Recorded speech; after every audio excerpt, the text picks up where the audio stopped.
ছোট ভাইটা কয়েকদিনের জন্য আসছিল, আজকে আবার ও বাড়িতে চলে যাবে। ভাবতেই কষ্ট লাগছে, কয়েকটা দিন ছিল আমার বাসাটা পরিপূর্ণ ছিল। ও কিন্তু আমাদের 2 বোনের একটা মাত্র ভাই, আর আমাদের অনেক শখের ভাই। ছোটবেলায় আমরা 2 বোন অনেক কান্নাকাটি করতাম একটা ভাইয়া বাবুর জন্য। অনেক প্রতীক্ষার পর আল্লাহ উপহার হিসাবে আমাদের 2 বোনকে একটা ভাই দিয়েছে। যাই হোক, ও আজকে বাড়িতে চলে যাবে, তাই ওর জন্য একটু স্পেশাল খাবার দাবার রান্না করেছিলাম। এখানে নবাবী সেমাই রান্না করেছি, সুজির মিষ্টি বানিয়েছি, আর সাথে পোলাও, ডিমের কোরমা, গরুর মাংস, আলু দিয়ে ঝোল। সাঈদের সাথে ওর আরেকটা ফ্রেন্ড আসছে, মৃদুল, যেটা আমার আরেকটা ছোট ভাই। মৃদুলের মুখে সবসময় হাসি লেগেই থাকে, আর এরকম হাসি খুশি মানুষ আমার পছন্দ।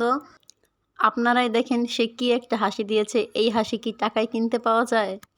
দোয়া করি এভাবেই হাসি খুশি থাকো সারা জীবন, আর 2 বন্ধুর ভালোবাসা অটুট থাকুক।